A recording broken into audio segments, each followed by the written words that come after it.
hand, ou en tout cas son bot sur chess.com. Et j'ai choisi de jouer contre lui parce qu'aujourd'hui il a gagné une partie dans la Bundesliga qui le remet maintenant de nouveau dans le top 10 mondial.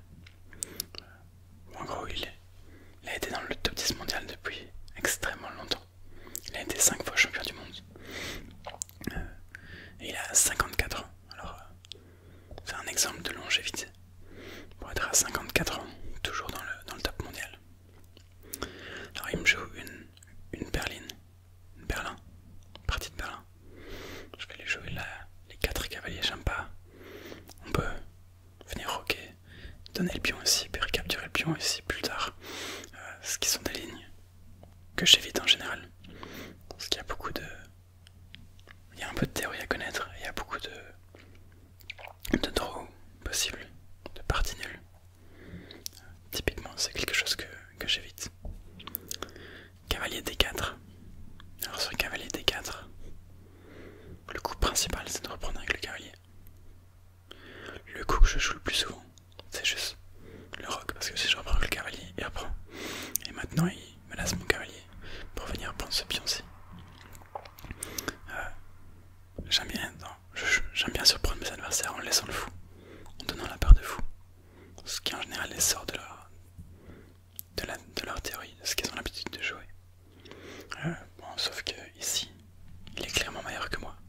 Mais si je viens prendre, je vais dans une position que je connais pas du tout. Donc je vais aller dans ce que je connais. Même si je vais probablement me faire écraser. Alors il vient pas prendre, il vient jouer. Pion C6. J'ai x4 ou j'ai surtout... j'ai aussi fou C4. Je préfère x4 parce que ça couvre le pion en C3. Et j'ai l'occasion plus tard de la ramener. Mon fou en B3. Le gros inconvénient pour moi avec C6, c'est que mon cavalier est maintenant dominé. Donc je peux plus imaginer ramener mon cavalier en D5. Ce qui est une idée assez commune de cette ouverture. Cavalier prend F3. Alors évidemment je reprends pas avec le pion, je reprends avec ma dame. J'active la dame. Je viens défendre le pion. Je n'ouvre pas mon roi sans raison particulière. Je suis pas mécontent de voir ce coup là où le cavalier vient prendre mon cavalier. Et il m'a donné la paire de fou. Enfin, il m'a pas donné la paire de fou, mais il l'a pas prise. Donc ça c'est agréable. Fou C5. Le coup classique c'est simplement D3 pour venir jouer après. Fou E3. Peut-être plus tard, bouger le cavalier, venir jouer C3 et D4. Ça c'est un plan à plus long terme. C3, il n'y a pas d'idée de venir avec son cavalier en G4 pour l'instant. Ce qui pourrait venir mettre un peu de pression aussi. Pour l'instant, il n'y a aucun souci. J'ai aucun problème à ce qu'il sacrifie le fou et le cavalier pour la tour. Et un pion. B5. Alors il vient prendre de l'espace. Mais en même temps, il vient m'aider à me replacer mon fou. Fou à 3, forcé. Je vais pas sacrifier mon fou ni mon cavalier. Et il me joue un petit roc. Alors, maintenant j'ai quelques options qui s'offrent à moi. Il faut que je développe mon fou, en gros. Je vois pas trop quoi faire d'autre. Fou D2, ça m'a l'air... ça fait rien du tout. Fou E3, c'est une idée, c'est un coup très classique dans ce genre de position. Venir proposer l'échange de la paire de fou. Fou G5, c'est un coup qui m'a l'air assez intéressant aussi. Seulement il y a un coup comme fou E7. Sinon fou G5, fou prend. Soit dame prend, et pion prend, soit juste pion prend. Et alors, il a doublé ses pions et grandement affaibli son roi. Donc fou G5 ça serait pas mal, mais sur fou G5 je m'attends à un fou E7. Et là-dessus, ça marche plus aussi bien.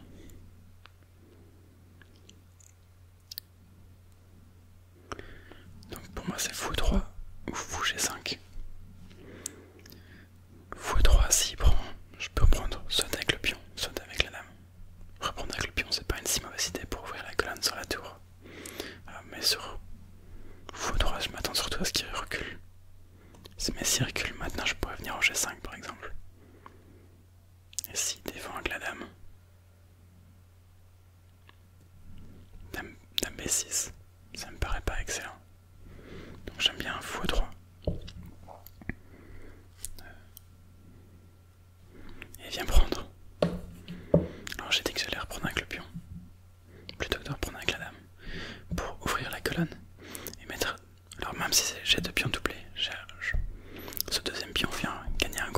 sur le centre, sur D4 et F4.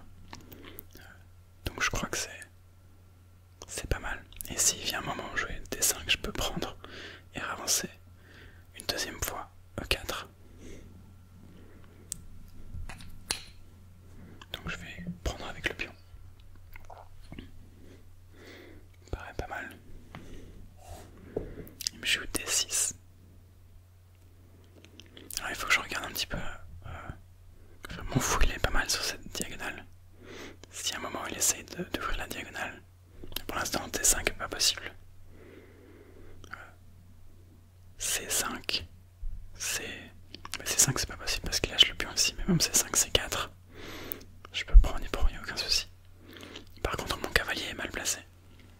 Le cavalier pour l'instant il est dominé par ce pion C6, pion qui va probablement pas bouger de sitôt.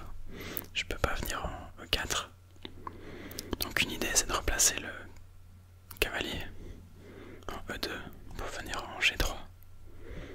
Potentiellement en G5, en F5. Ou alors je viens juste activer ma deuxième tour sur la colonne D d'abord. Mais il y a un monde dans lequel cette colonne-ci s'ouvre après un coup comme A4, pion prend, tour prend.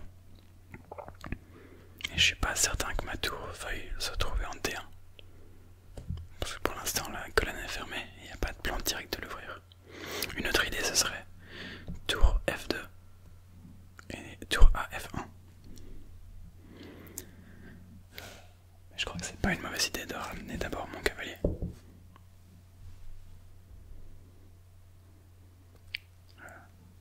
Et maintenant que je le joue, je me rends compte que peut-être ça désolidifie un petit peu le contrôle que j'ai sur D5.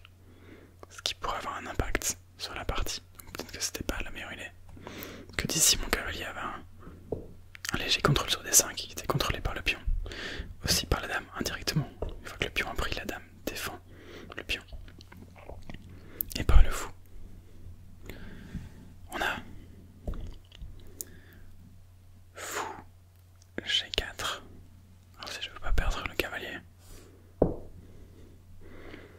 Dame F2 forcé.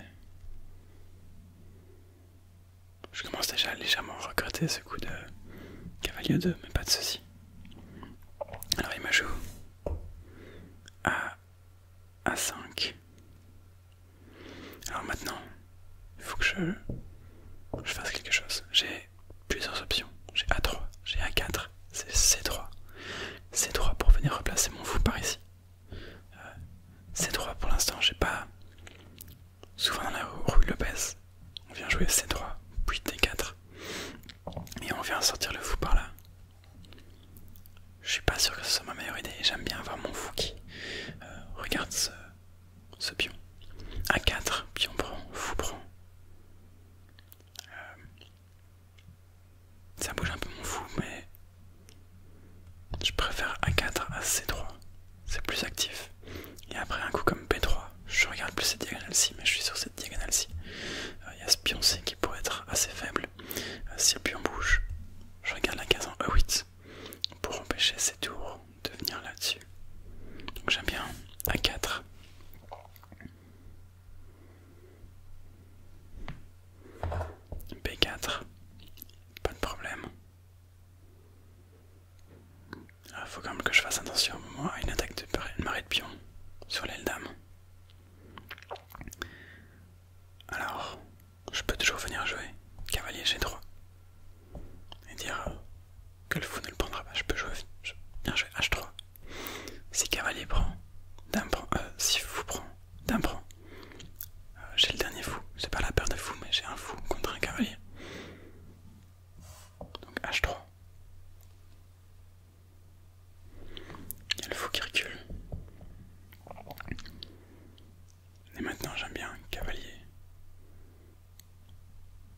Ah, il y a aussi le vis-à-vis des fous que j'ai pas fait. J'ai pas fait attention à ça. J'ai même pas remarqué ça. Quand il a reculé son fou.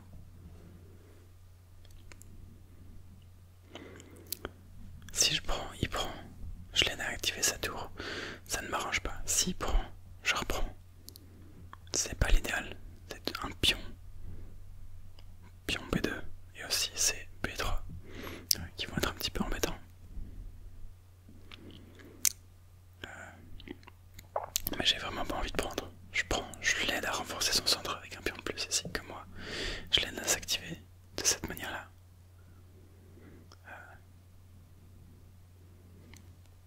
Mais c'est peut-être quand même un meilleur coup. Parce que si je lui permets de venir prendre ici, il peut venir jouer. Il peut pas jouer. Si, il peut. F5.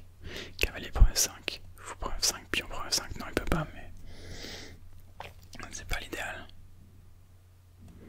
Si je joue cavalier F5 moi-même, il vient prendre. Je reprends. G6. Je peux essayer de venir prendre le pion ici. Ah. Instinctivement, je dirais que fou prend est le meilleur. Tandis que cavalier F5, ça me paraît un peu plus délicat, une position plus difficile à tenir. Donc je vais venir pour ce coup-ci. Pas sûr que ce soit la meilleure chose à faire quand même. Je prends évidemment avec le pion. Et je vais juste reculer madame. Et je vais la reculer. Alors c'est une bonne question de savoir où je la recule. En E2 ou en E1. Voire même potentiellement des deux. Alors j'ai pas dame prend tour parce qu'il y a le cavalier ici. Sinon je pourrais venir essayer de simplifier. Et sachant que il est beaucoup plus fort que moi. Faire une nulle ça me dérange pas. Mais le cavalier m'empêche de faire la nulle. L'avantage de dame E1 c'est que ça défend le cavalier. Dame E2. S'il vient par exemple avec dame H4. Je suis un petit peu embêté.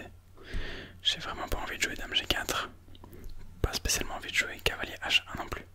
Bien que cavalier H1, cavalier F2, ça soit une idée. En vrai, j'aime bien quand même dame E2, un peu plus. Parce que de toute façon, mon cavalier, je vais pas le ramener par E2. Parce qu'il a toujours aucun. Ce pion-ci le domine. Et ce pion-ci aussi. Donc, va pour dame E2. Et on a effectivement dame G5, pas dame H4, mais dame G5. Je peux venir essayer de revenir. Change. Ouais. J'ai aussi une autre idée, c'est roi H2.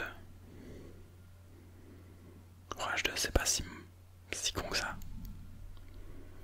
Ce roi H2, est-ce qu'il y a un gros problème? Est-ce qu'il menace quelque chose de grave?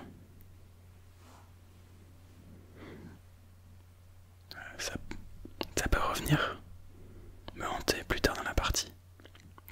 Je préfère ramener mon fou en mon cavalier en F2, même si après un coup comme H5, j'ai pas de cavalier G4. Le cavalier est pas si mal placé que ça. En F2, pour défendre en tout cas. Mais en H1, il est pas très bien placé. Cavalier H1, est-ce qu'il a un truc pour me mettre la pression tout de suite? Cavalier H1, cavalier F6. Pour venir en H5. Peut-être. Va pour roi H2. Ok. Bon, après s'il prend, je peux revenir prendre avec mon cavalier. Donc ça ne pose pas de gros soucis. S'il pousse D4, pion prend D4, pion prend D4. Pas l'idéal. J'ai l'idée d'aller essayer d'échanger les tours. Tour prend, tour F1. S'il prend la tour, je reprends avec le cavalier pour continuer à défendre le pion ici.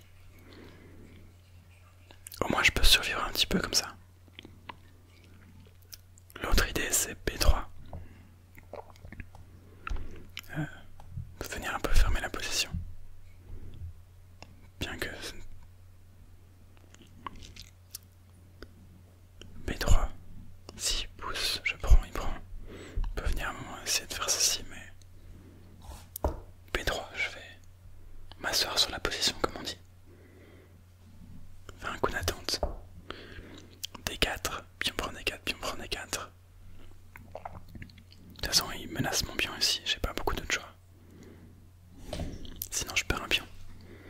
Alors ça l'aide à dédoubler ses pions.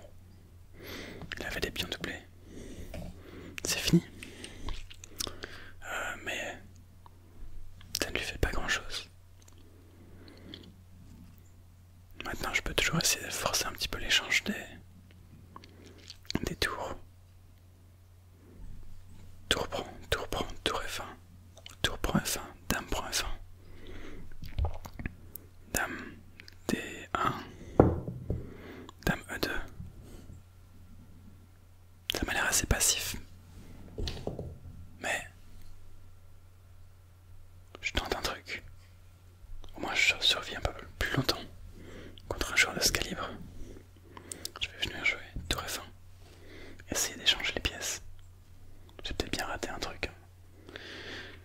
J'ai du mal à croire que je puisse prendre une partie nulle. Comme ça. Mais voyons voir ce que j'ai raté. C5. Alors ça c'est surprenant. Bon, il a pas C4. Je reprendrai juste. J'ai bien envie de venir jouer dame F2. Juste pour déjà venir défendre un petit peu le pion en C2. Et lui renvoyer la balle dans son camp. Une autre possibilité c'est dame F3. Pour potentiellement tenter cavalier H5, cavalier F4. Ça m'étonnerait qu'il me laisse le jouer. Dame F3, s'il revient en arrière, je peux maintenant jouer dame E2. Il peut tenter de venir en C3, mais ça m'a l'air un peu dangereux pour lui. J'aime bien l'idée de dame F3. Il m'a l'air plus actif en F3 qu'en F2.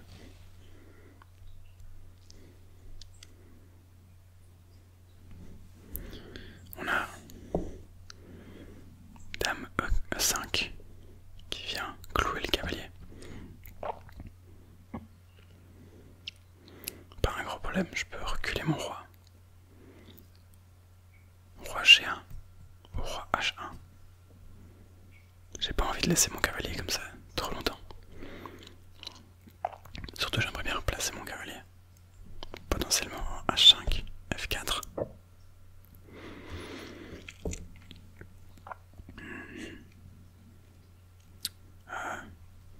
Le désavantage de roi G1, c'est que je suis sur cette diagonale-ci s'il veut mettre en échec à un moment. L'avantage, c'est que je suis plus proche du milieu du plateau. Si je veux avancer plus tard. Dame G5. Là il menace échec et de venir prendre le pion. Donc je vais simplement revenir en H2. J'ai dit, hein, ça me dérange pas la nulle. Et maintenant il me joue G6. Alors, plusieurs options. G6 il va peut-être vouloir avancer son roi. G6 aussi qui vient. De nouveau c'est le même thème qu'on voit depuis le début de la partie. Il place son pion 2 cases devant mon cavalier. Enfin 3 cases du coup. Ce qui fait que ça contrôle et ça domine mon cavalier.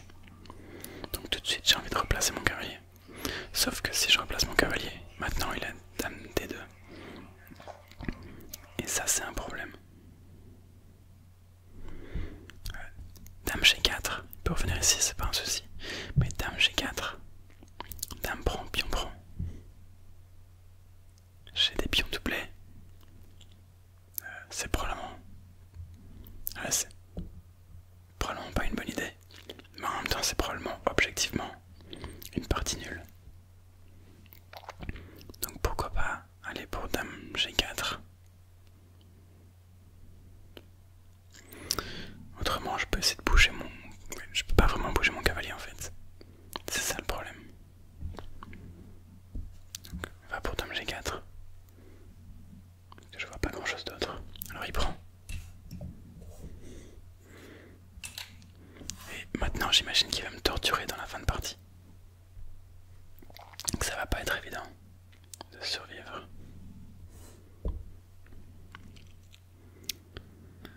Bon, tout de suite le premier truc c'est de vouloir replacer mon cavalier. Cavalier E2, il peut bouger un de ces deux pions là. garde contrôle. S'il avance par exemple ce pion-ci, il a le contrôle sur F4 et F5.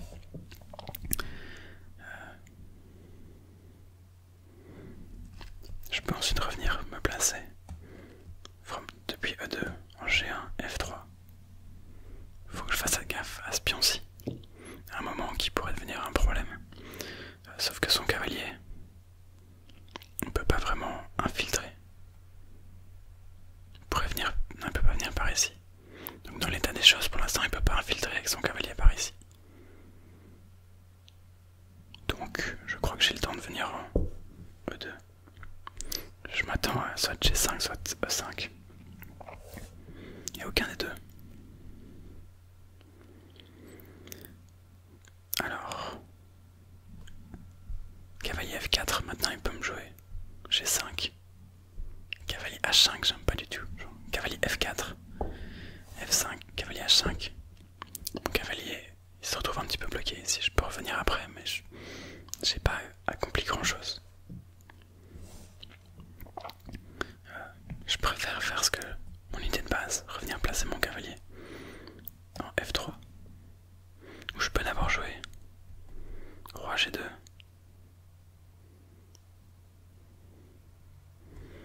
avancer un peu mon roi. Si j'avance mon roi, je bloque mon pion par contre. Si je viens en F4 et qu'il me bouge, je peux aussi revenir par ici. Ça prend un petit peu de temps, mais il n'y a pas de grosse menace. Et je vais jouer roi G3 quand même.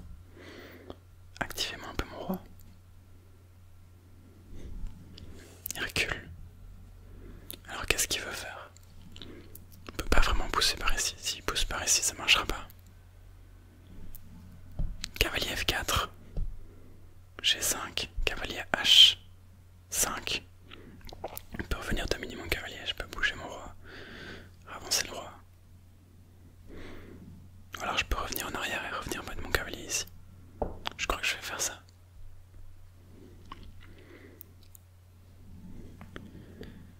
Ok. Cavalier E5. Il y a un monde dans lequel il sacrifie son cavalier. En D3. Cavalier D3. Pion prend. Non, il n'y a pas vraiment de... truc. Mais je commence à être légèrement un peu embêté.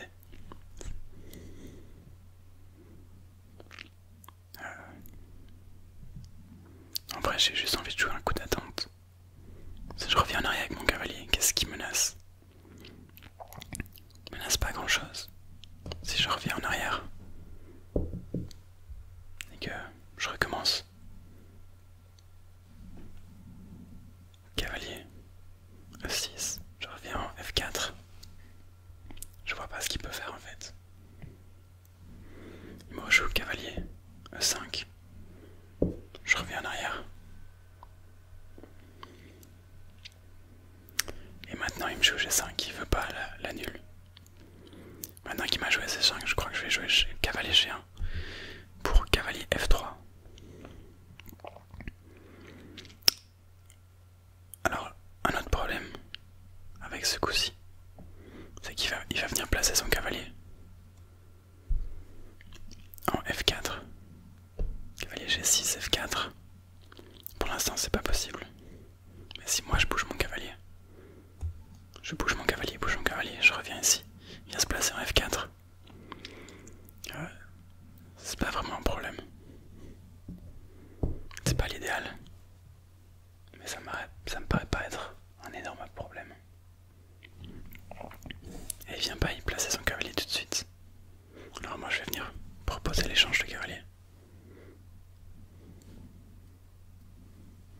Et il le prend. Bon, je crois que je recapture avec le pion. Je vois aucune raison de capturer avec le roi.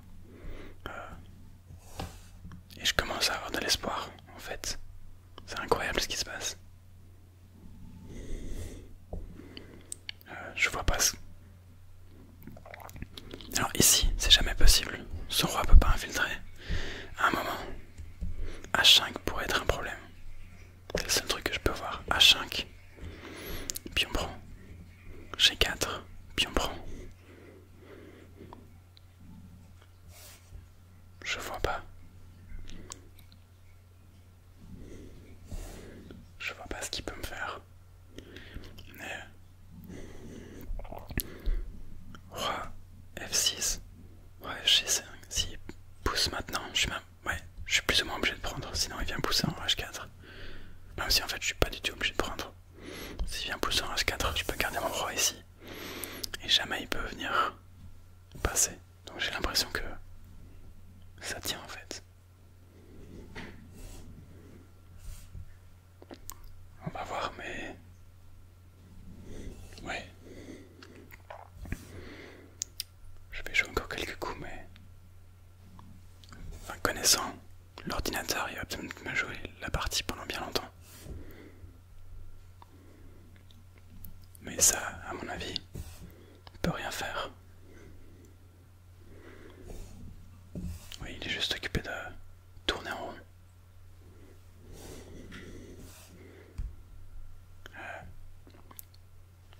Bon, je vais regarder si on continue à tourner en rond. Je vais couper peut-être la vidéo. Parce que jusqu'à la nulle. Et il tente quand même, il avance un petit peu quand même.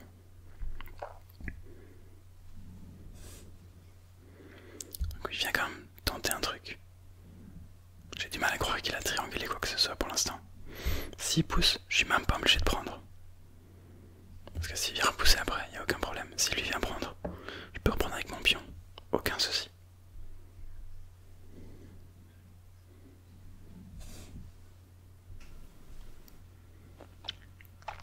Voilà, au 76e coup, la partie se termine en nul, avec 50 coups, la règle des 50 coups. Je suis assez étonné. La partie est... Avec l'analyse de partie, c'est nul. C'est une égalité plus ou moins tout le temps. Très léger avantage pour les blancs au début. Très léger avantage pour les noirs au milieu de partie avec les pions doublés. Mais au final, rien de possible. Alors je suis vraiment surpris, agréablement surpris de ce que je viens de pouvoir faire. Il est 2800 sur chess.com. Alors j'imagine que la façon dont il est programmé, c'est pour jouer contre moi comme s'il ne savait pas qui j'étais, comme si je pouvais être aussi fort que lui. Ce qui l'empêche de prendre des gros risques. Si je jouais contre le vrai Vishy Anand, il aurait tenté des trucs et il m'aurait écrasé sans aucun souci. Genre je suis sûr qu'il serait venu prendre le fou, déjà au début dans l'ouverture. Venir prendre la paire de fous, ce genre de choses. Mais je vais certainement pas me plaindre d'avoir survécu à cette partie. Très agréable surprise. Voilà. Sur ce, si vous voulez regarder une autre vidéo de moi qui joue contre un autre joueur, vous pouvez cliquer ici pour voir les précédentes vidéos. J'ai notamment joué contre Hikaru. Et sur ce, je vous souhaite une bonne fin de journée.